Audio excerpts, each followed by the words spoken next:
Alô você, o nosso vídeo já vai começar. Então, antes de começar, por favor, inscreva-se no nosso canal, curta e também ative o sininho para receber as novidades, tá bom?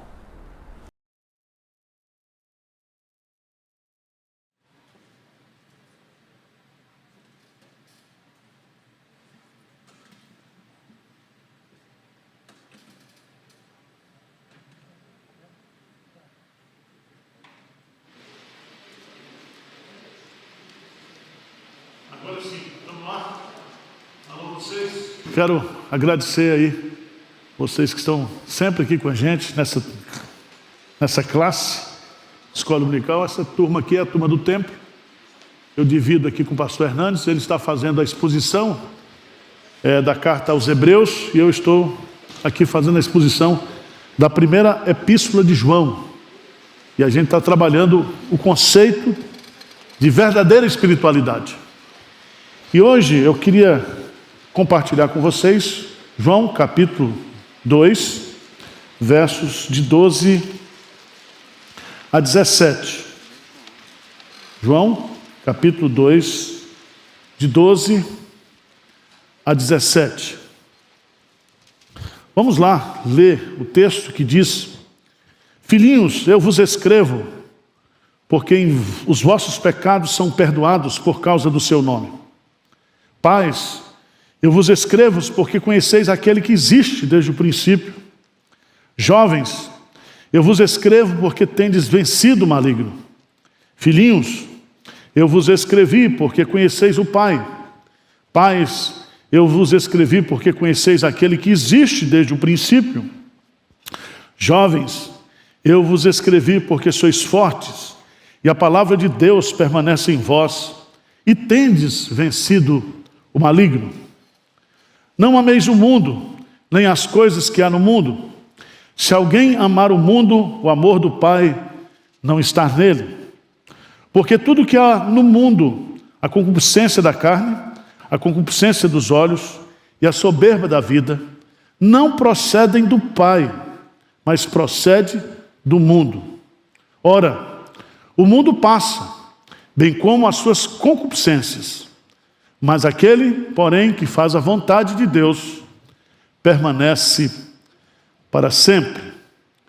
Nós estamos hoje no 5º estudo desta primeira carta de João.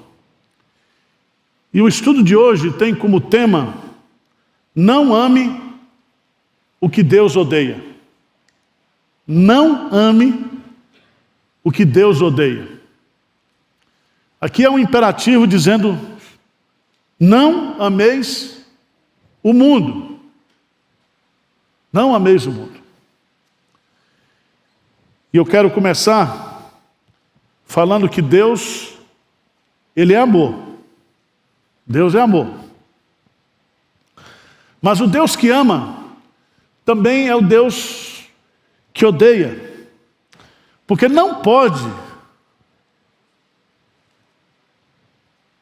existir o amor sem o ódio. Então Deus ama o pecador, mas Ele odeia o pecado. Então nós precisamos entender bem esse assunto, compreender por que Deus está dizendo que nós não devemos amar o mundo. A Bíblia apresenta um ensinamento vasto sobre esse conceito do ódio de Deus, aquilo que Deus odeia, e não somente odeia, mas abomina. Por exemplo, Ele odeia a idolatria e as suas práticas idólatras.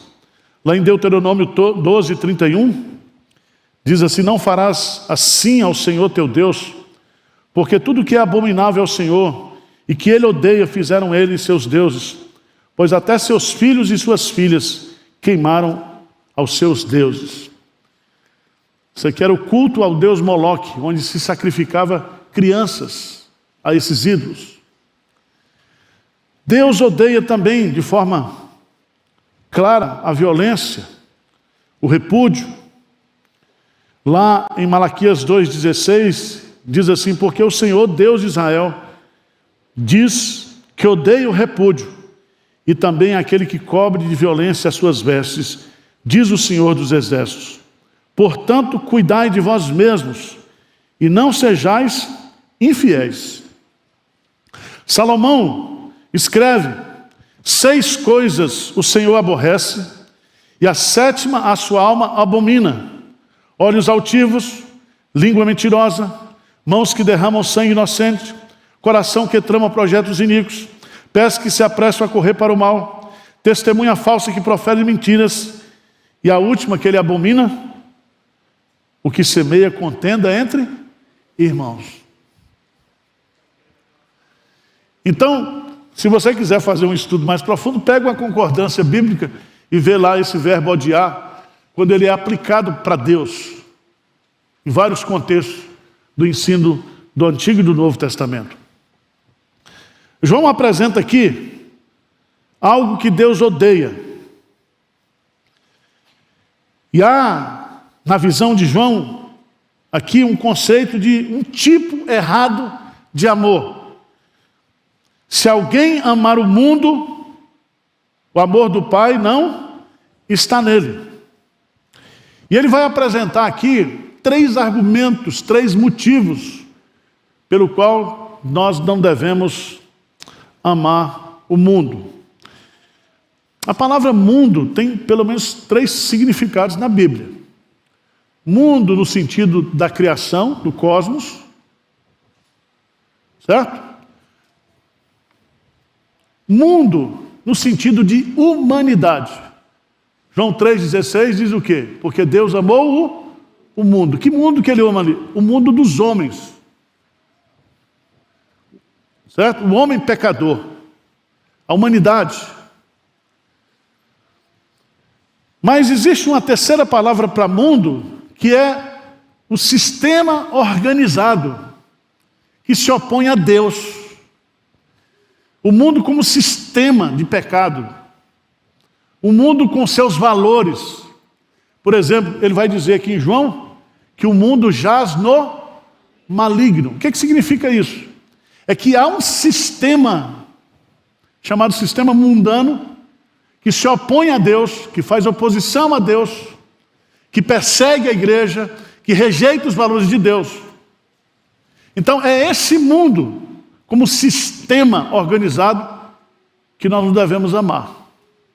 Tá certo? Vamos lá. Primeiro motivo que João vai colocar é que nós não devemos amar o mundo, porque a igreja não é do mundo. A igreja não é do mundo. Lá em João capítulo 17, versos 14 a 16, Jesus ensinou que a igreja está no mundo, e aqui, mas ela não pertence ao mundo.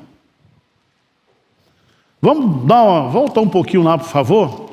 João capítulo 15.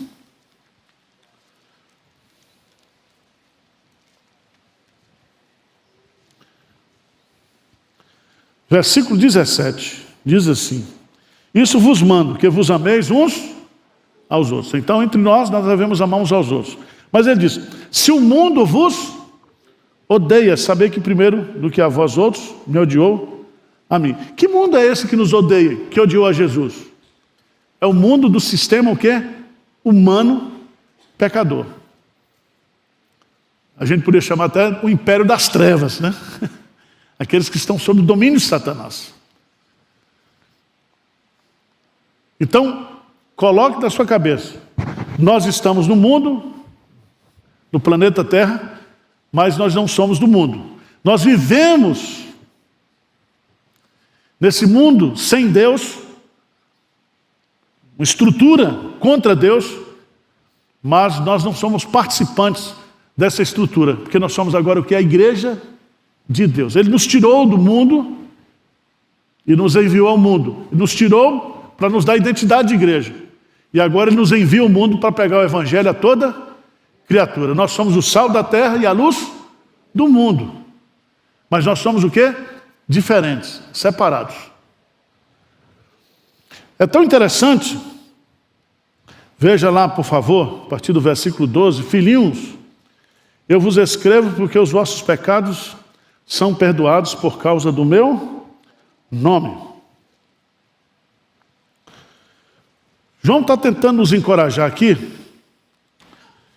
E aqui você precisa aprender algumas coisas nesse texto aqui. Filhinhos, eu vos escrevo porque os vossos pecados são perdoados por causa do meu nome. Então, filhinhos aqui é o termo afetivo de João, dizendo que nós fazemos parte de uma família, da família de Deus, e ele, como pastor, está chamando a gente de filhinhos. Nós fomos perdoados por causa de Jesus Cristo.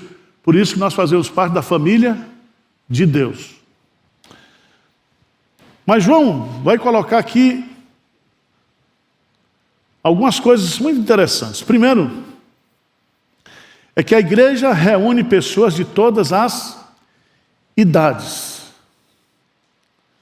Ele diz aí, a partir do versículo 13, pais, eu vos escrevo, jovens, versículo 14, filhinhos, eu vos escrevi. Depois ele repete, pais, eu vos escrevi. Depois ele repete, jovens, eu vos escrevi. Aqui há duas interpretações para o significado dessas expressões. Primeiro, João ele está falando que todos nasceram de Deus e ao nascerem de Deus, eles têm uma idade espiritual. Tem muitos que são pais espirituais, tem muitos que são filhos espirituais, tem muitos que são jovens.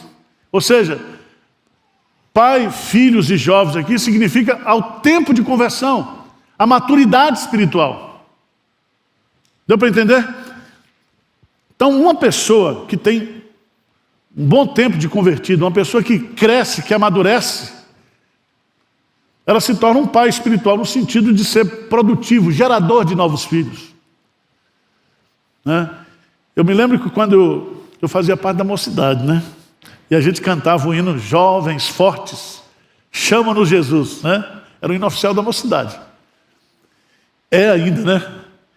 E sempre a gente lia esse versículo, né? Jovens, eu vos escrevo porque sois o quê? Fortes. Né? E aqui, de fato, há uma relação de que a força está na juventude, não é isso? Mas a ideia também aqui é que a força aí também é o quê? Espiritual. Então a igreja é uma família que tem pessoas com níveis de maturidade diferentes. Certo? Tem recém-nascidos espirituais, tem crianças espirituais, que Paulo vai colocar lá. Vocês, pelo tempo, vocês já deviam ser maduros, mas são infantis, são imaturos. E João, então, ele vai dizer assim, olha, a igreja reúne pessoas de todas as idades e, de uma certa forma, de maturidade espiritual. Deu para entender isso aí? Hein? Sim? Agora, se você observar bem, ao colocar a igreja como família que reúne pessoas de todas as idades e de todos os graus de maturidade, ele vai mostrar nesses versos aqui, de 12 a 14, que a igreja congrega pessoas que têm um relacionamento espiritual com Deus. Independente da sua idade ou da sua maturidade espiritual, nós somos vencedores. E ele vai colocar alguns aspectos aqui que eu acho interessantes. Porque ele vai apresentar aqui privilégios espirituais que nós, como filhinhos, apesar da nossa diferença de idade e de maturidade, nós já desfrutamos desses privilégios. O primeiro deles é que Fomos perdoados por causa de Jesus. Está claro aí, né? Ele diz: filhinhos, eu vos escrevo porque os vossos pecados são perdoados por causa do meu nome. E aqui coloca pecados por causa do meu nome, porque agora não é um pecado da natureza mais, mas da presença do pecado. Eu sou um pecador, mas eu sou uma nova criatura. Eu estou livre do poder do pecado, mas não estou livre da presença do pecado. Eu não tenho mais prazer no pecado, mas eu não posso viver sem pecar. Eu vou pecar até morrer. E por isso que ele usa também aí pecados no plural, porque ele está dirigindo coletivamente aos filhinhos, e ele usa o verbo no presente: são perdoados. Esse é o primeiro privilégio.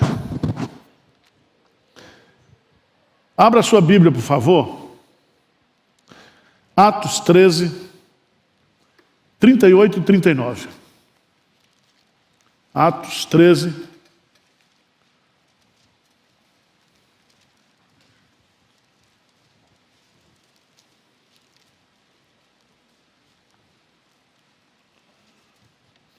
Vamos ler 38 e 39, que diz: tomai, pois, irmãos, conhecimento de que se vos anuncia remissão de pecados por intermédio deste, e por meio dele, todo o que crê é justificado de todas as coisas das quais não vos pudesse ser justificados pela lei, o quê? De Moisés. Em Cristo, nenhuma condenação há para aquele que está em Cristo. Agora, então a primeira bênção da igreja é que a igreja ela tem os seus pecados perdoados. Segundo lugar, veja aí, no versículo 13, o que ele diz? Pais, eu vos escrevo, porque conheceis aquele que existe desde o princípio. Então, nós temos os pecados perdoados, mas nós temos também conhecimento de Deus pessoalmente. Não é isso que ele diz aí? Pais, eu vos escrevo porque conheceis aquele que existe desde o princípio. Todo filho de Deus reconhece e conhece a Deus como Pai eterno, ou aquele que existe antes da criação. Moisés diz no Salmo 90, o que ele diz lá no Salmo 90, 1 e 2, Moisés: Senhor, Tu tens sido nosso refúgio de geração, hein? Antes que o mundo, né? Bota o versículo 2 aí. Antes que os montes nascessem, e se formasse a terra e o mundo, de eternidade a eternidade, Tu és Deus. Então nós temos um conhecimento, fruto da revelação de Deus, porque ninguém conhece ao Pai senão o Filho, e ninguém conhece o Filho senão o Pai, aquele a quem o Filho quiser revelar. E esse conhecimento que nós temos de Deus se dá através de Jesus Cristo, a quem foi enviado pelo Pai. Então preste atenção. Você não pode dizer que conhece a Deus e dizer que não conhece a Jesus. Quem conhece a Deus só pode conhecer a Deus através do conhecimento de Jesus. Então, por exemplo, essas seitas que tem heterodoxas aí, né, que fala que da existência de Deus, mas que Jesus Cristo ele é uma figura humana ou uma figura profética, não reconhece Jesus como Filho de Deus, é heresia, a partir do ensino bíblico. Vá lá para João 17, por favor. Evangelho de João, capítulo 17.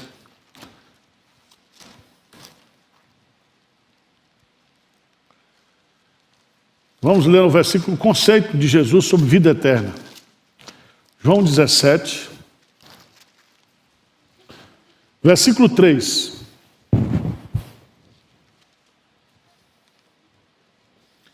João 17:3. O que diz aí? E a vida eterna é esta: que te conheçam a ti, o único Deus verdadeiro, e a Jesus Cristo. Lembra que Filipe chega para Jesus e diz assim: mostra-nos o Pai, e isto o quê? Nos basta. E Jesus responde: mas Filipe, eu estou há tanto tempo com vocês, quem conhece a mim conhece o Pai. Eu e o Pai somos um. Então esse é um ponto importante que ele vai colocar aqui, né? Nós temos os nossos pecados perdoados, nós conhecemos a Deus pessoalmente, e conhecer aqui é ter comunhão com Ele. Veja lá, vira a página de 1 João aí. 1 João 1, versículo 3. O que temos visto e ouvido, anunciamos também a vós outros, para que vós igualmente mantenhais comunhão conosco. Ora, a nossa comunhão é com o Pai e com o seu Filho, o quê? Jesus Cristo. Então, é um conhecimento pessoal, relacional, não é um conhecimento teológico, teórico, tá certo? É um conhecimento orgânico, nós somos unidos a Cristo. Alguma dúvida sobre isso? Posso continuar? Então vamos lá.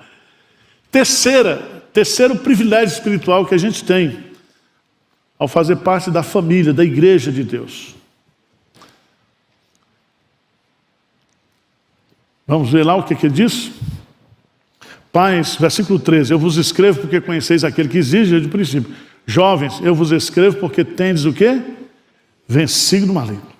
Repete lá embaixo. Jovens, eu vos escrevi porque sois fortes. A palavra de Deus permanece em vós e tendes vencido o quê? O maligno. Veja aqui no versículo 13, ele vai dizer que nós vencemos o maligno.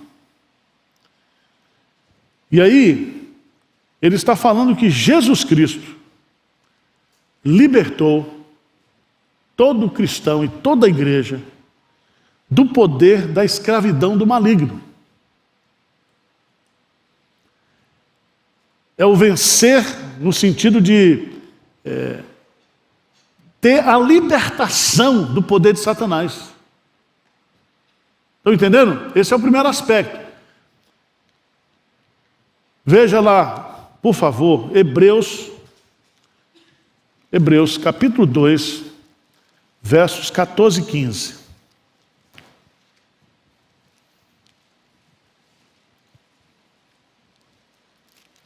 O que diz, irmãos, a palavra de Deus? Visto, pois, que os filhos têm participação comum de carne e sangue, destes também ele igualmente participou, para que por sua morte destruísse aquele que tem o poder da morte, a saber, o diabo, e livrasse todos que pelo pavor da morte estavam sujeitos à escravidão por toda a vida. Então, Jesus, ele se identifica conosco, ele morre na cruz, e ele nos liberta do poder de Satanás, do poder da morte e do poder do pavor da morte. E, consequentemente, ele nos liberta completamente do pecado. Então, esse é o ato da libertação. Nós vencemos porque Cristo venceu em nosso lugar. Mas João vai acrescentar aqui algo que é importante você entender. É que nós continuamos vencendo o quê? O maligno. Eu venci, nós vencemos em Cristo, mas nós continuamos a vencer. Por isso que ele vai acrescentar lá, e aqui vai falar das tentações. Veja que ele acrescenta, do versículo 13, ele diz: jovens, eu vos escrevo porque tendes vencido o maligno. E no versículo 14, jovens, eu vos escrevi porque sois fortes, se a palavra de Deus permanece em vós. Veja que ele acrescenta, e a palavra de Deus permanece em vós, e tendes vencido o quê? O maligno. O que significa isso? Significa aquilo que está aí em Tiago. Resistir ao diabo e ele o quê? Fugirá de vós. Nós podemos vencer as tentações. Isso é muito importante a gente entender. Veja lá, na carta de 1 João, mesmo, 5, 18 e 19. Vocês entenderam esse negócio de vencer o maligno, não é isso? Nós vencemos em Cristo, fomos alforriados, fomos libertos, quebraram-se as cadeias, as correntes. Só que o diabo, ele não desiste. Mesmo ele perdendo a gente para Cristo, ele continua infernizando a nossa vida. E se existe uma coisa que o diabo é perseverante. Pedro diz que ele está ao nosso o quê? Derredor, rugindo como leão, tentando uma chance para nos derrubar. Mas veja o que ele vai dizer aí. 1 João 5. Vamos lá? 18, 19, o que diz? Sabemos que todo aquele que é nascido de Deus não vive em pecado. Antes, aquele que nasceu de Deus o guarda. E o maligno? Sabemos que somos de Deus e que o mundo inteiro jaz no maligno. Então, meu irmão, nós podemos vencer o maligno, continuar vencendo na nossa carreira, na nossa jornada. Vocês sabem que há uma diferença entre provação e tentação. Provação vem de Deus. E a provação é para purificar nossa fé e melhorar o nosso relacionamento com Deus. Né? Gênesis capítulo 22, versículo 1, diz assim: Deus prova Abraão. Né? Deus prova. O diabo, ele tenta. E a tentação tem um propósito, que é prejudicar o seu relacionamento com Deus. Por que Jesus colocou esse item na oração do Pai Nosso? Né? Não nos deixes cair em tentação. Porque Jesus já sabia, e sabe, porque ele também foi tentado em todas as coisas. E qual era o objetivo de Satanás ao tentar Jesus? Era impedir que ele fosse para a cruz, que ele pecasse. Mas ele indo para a cruz, ele destruiu o poder de Satanás. E agora nós podemos vencer Satanás pelo poder da cruz. Amém? Então, espero que vocês estejam entendendo. E vamos colocar em prática isso aqui, porque isso aqui é o nosso viver diário. João afirma que o segredo de sermos fortes e vencedores é que a palavra de Deus permanece em vós. Santifica-os na verdade, a tua palavra é a verdade. Vós verdadeiramente sereis meus discípulos se permanecerdes na minha palavra. Tá bom, gente? Mas vamos para a segunda parte do texto. 1 João 3. Nós lemos agora versos 2, desculpe. De 12 a 14, nós temos aqui a primeira divisão do texto, que é: a igreja não é do mundo, por isso que ela não deve amar o mundo. Segundo, a igreja não deve amar o mundo, o cristão, porque o mundo se opõe a Deus.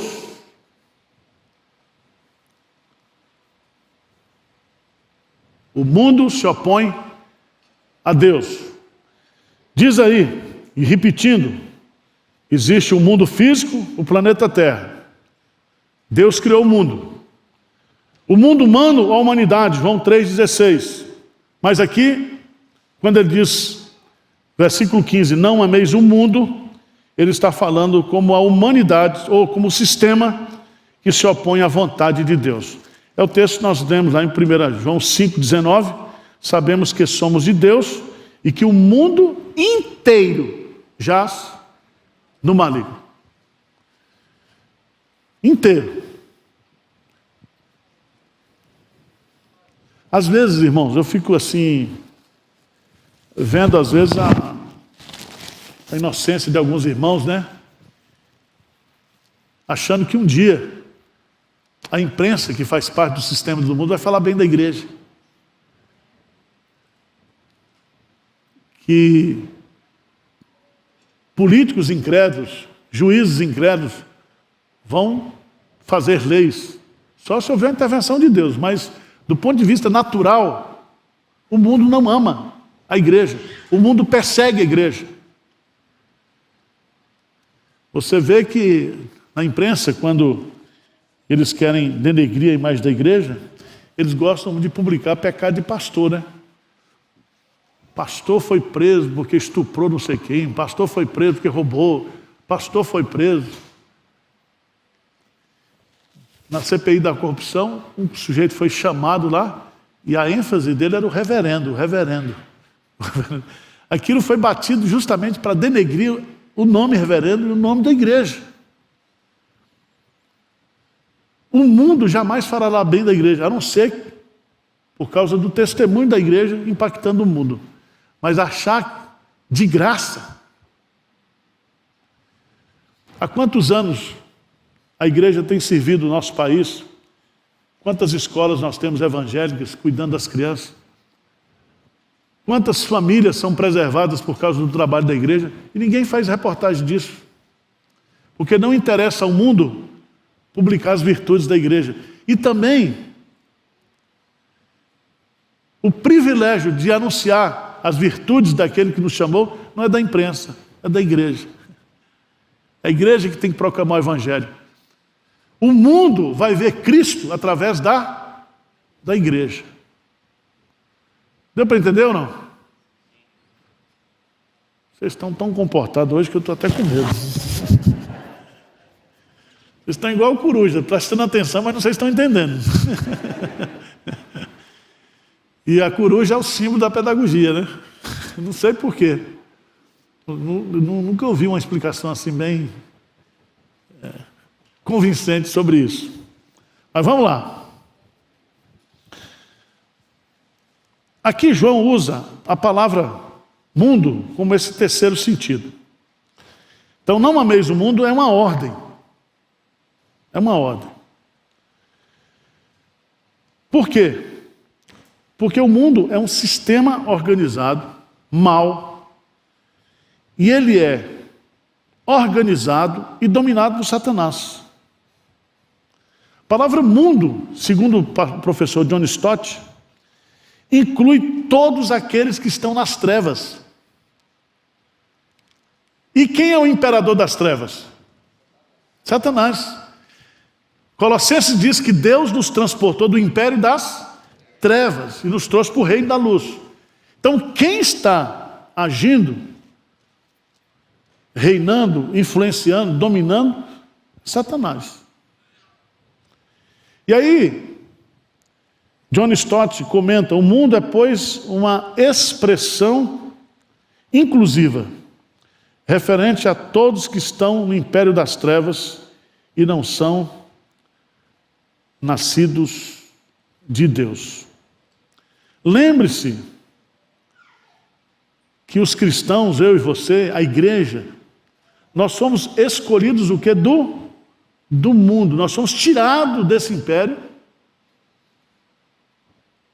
numa operação resgate, numa operação de redenção. Mas ao mesmo tempo, nós estamos no mundo, mas não somos do mundo e temos que influenciar o mundo. E aí vem alguns detalhes que eu acho que são muito importantes para a gente, que João vai destacar aqui. Por que nós não devemos amar o mundo,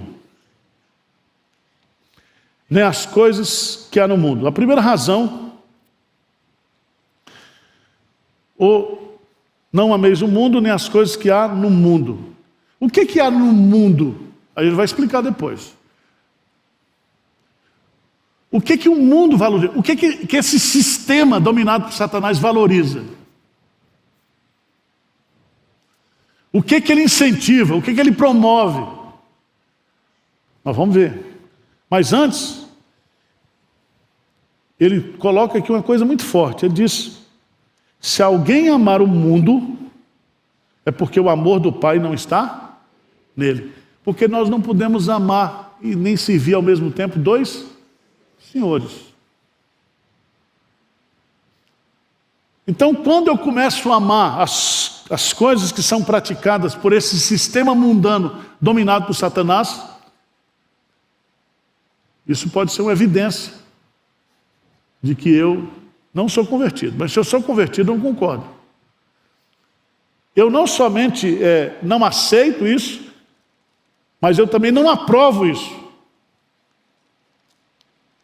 Não basta não aceitar, não basta rejeitar. É você não ser conivente. Por que lá nas bem-aventuranças diz assim que bem-aventurados são aqueles que têm fome e sede de justiça? Porque nesse mundo dominado por Satanás, o que não existe é justiça. Mas o cristão, ele tem fome e sede de justiça. Mas vamos entrar aqui. Algumas coisas são muito interessantes. Tiago diz que o amor de Deus não pode estar no coração de uma pessoa que ama um sistema que contraria a vontade de Deus. Tiago, capítulo 4, versículo 4, ele diz que aquele que se torna amigo do mundo, se torna o quê? Inimigo de Deus. Porque a amizade no mundo é inimizade contra Deus. João destaca 3 razões para não amarmos o mundo. Ele diz no versículo 16, porque tudo que há no mundo, a concupiscência da carne, a concupiscência dos olhos e a soberba da vida não procede do Pai, mas procede do mundo. Vamos entender cada palavra dessa. Primeiro, o que é a concupiscência da carne? Concupiscência é um termo, não é? Concupiscência. O que significa isso? Concupiscência significa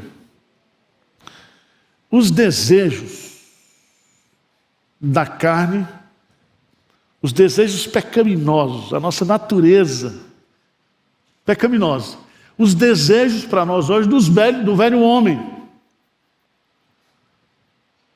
Que está lá em Efésios capítulo 2, que outrora nós andávamos segundo o curso deste mundo, fazendo os desejos da carne e dos pensamentos.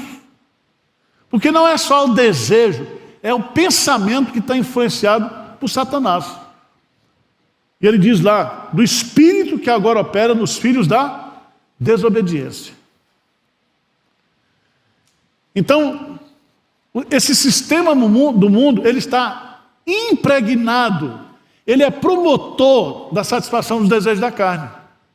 Deu para entender? Por isso nós não podemos amar esse sistema. Porque nesse sistema existe aquilo que se chama concupiscência, desejo da carne. E os desejos pecaminosos incluem os desejos sexuais, a cobiça.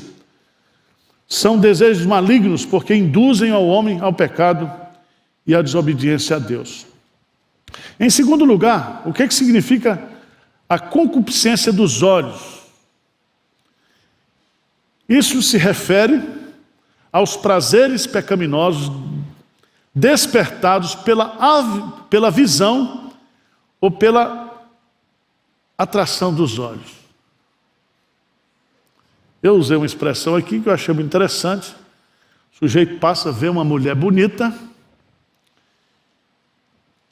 e o sujeito diz, esta mulher tem uma beleza de encher os olhos. O que significa isso? É que os desejos pecaminosos do mundo atraem o que? Os nossos olhos. Por isso que Jesus disse, se os teus olhos forem maus, todo o teu corpo será o quê? Prejudicado. Aquilo que os olhos não veem, o coração não deseja. Veja que lá na tentação, diz que Eva, olhando para a árvore, o fruto proibido, diz que era agradável aos olhos e desejável para comer. Então, meu irmão, guarde os seus olhos. E é tão interessante que o mundo promove o pecado através do quê? Do marketing, apresentando o pecado como uma coisa o quê? Bonita, bela.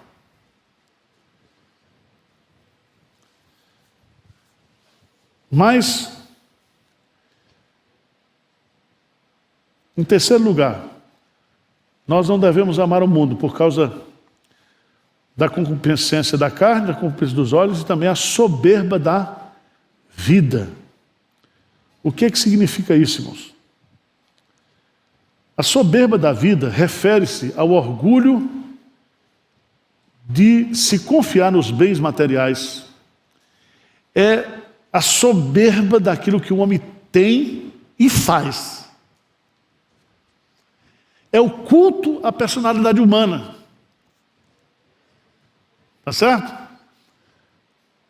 Significa que o mundo valoriza aquele que é soberbo. Quando Jesus disse que bem-aventurados são os humildes, porque eles herdarão o quê? O reino de Deus.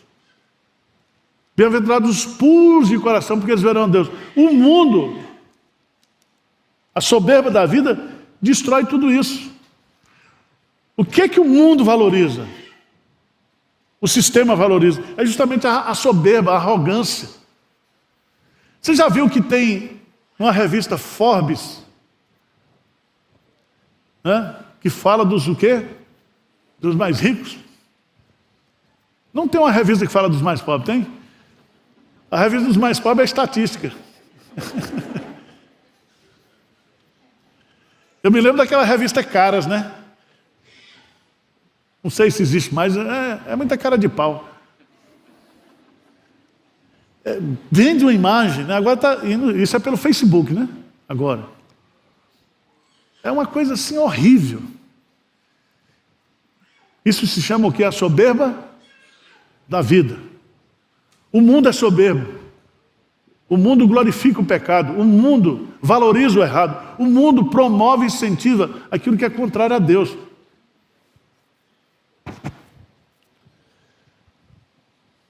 Mas vamos adiante.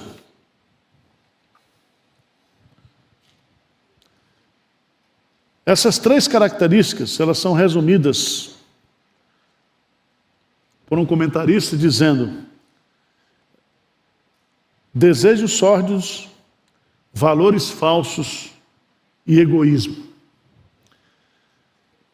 Mas 1 João 2,17, vamos lá. É a terceira razão porque nós não devemos amar o mundo. Eu acho isso aqui muito bonito, irmãos. Vamos lá. O que diz aí? Ora, o mundo passa, bem como a sua concupiscência. Porém, que faz a vontade de Deus, permanece eternamente. Veja aqui, vamos dividir esse versículo em duas partes. A primeira parte diz: ora, o mundo passa, bem como a sua concupiscência. Essa é a primeira parte. A segunda: aquele, porém, que faz a vontade de Deus, permanece eternamente. Veja que as duas partes são adversas. O porém aí, né? Não está claro aí? Aquele, porém, que faz. Isso significa que o mundo, ele é passageiro e ele não faz a vontade de Deus. Mas a igreja, o crente, faz a vontade de Deus e permanece o quê? Eternamente. Então, o amor, ou o mandamento para não amar o mundo, está em transitoriedade, do mesmo contraste com a eternidade daquele que faz a vontade de Deus. Se o mundo é transitório, fazer a vontade de Deus para a gente é uma coisa o quê? Eterna. Eu não estou amando o mundo para sempre, porque o mundo vai acabar, vai passar. Esse sistema vai ser destruído. E aqui eu queria observar para você que João fala que o mundo passa. Esse verbo passar, no grego, está no presente contínuo. Isso é, o mundo está num processo de deterioração ou de desintegração. O sistema mundial, dominado por Satanás, dirigido por ele, que envolve nações, governantes, esse sistema que jaz no maligno e que persegue a igreja, ele está num processo de passar. Por isso que Jesus usa a expressão que Satanás, por entender que o seu final, o quê? Aproxima, ele intensificará a sua Obra. Você acha que ele não está intensificando hoje, não? Está intensificando a sua obra em todas as esferas da sociedade. Todos os absolutos que nós temos de verdade, de valores cristãos, estão sendo detonados. O certo e errado à luz da palavra de Deus está sendo detonado. Família, igreja. O mundo está de cabeça para baixo. E quem está promovendo isso? O sistema. O sistema, através da ação e da direção de Satanás. O sistema do mundo atua, caminha para o fim. Abra sua Bíblia lá em 1 Coríntios, capítulo 7. 1 Coríntios, capítulo 7.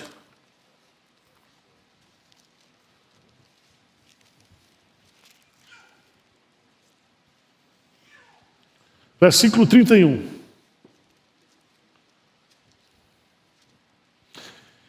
E os que se utilizam do mundo como se dele não usassem, porque a aparência deste mundo o quê?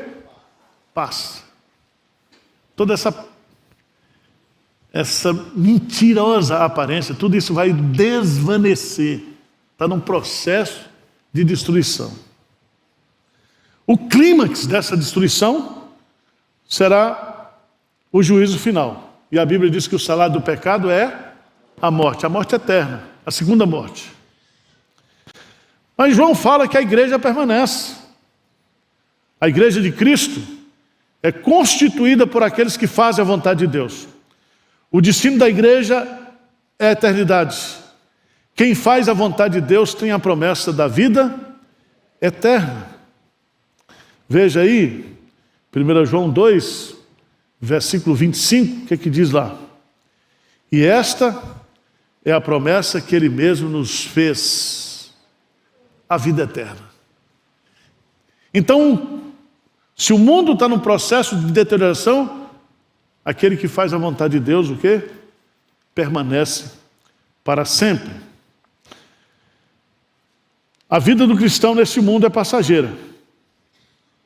Nós somos peregrinos que estamos caminhando para a eternidade. Então, filhinhos, não ameis o mundo, nem aquilo que nele há. Amém? Se eu comecei atrasado, tenho que terminar. Senão eu serei crucificado e posso não ressuscitar o terceiro dia. Vamos ficar de pé.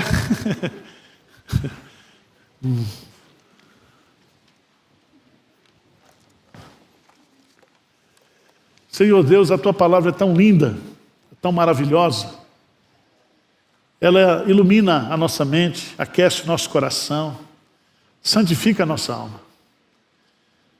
Pai, que nós possamos amar a Ti, amar a Tua palavra. Tira de nós todo o encanto, que haja na nossa alma um desencanto com o mundo, Senhor, com as coisas desse mundo. Dá-nos um coração firmado em Ti, Senhor. Que os nossos desejos, os nossos valores estejam todas voltadas para Ti, para a Tua pessoa, para o Teu reino, para a Tua vontade. Nós oramos em nome de Jesus. Amém.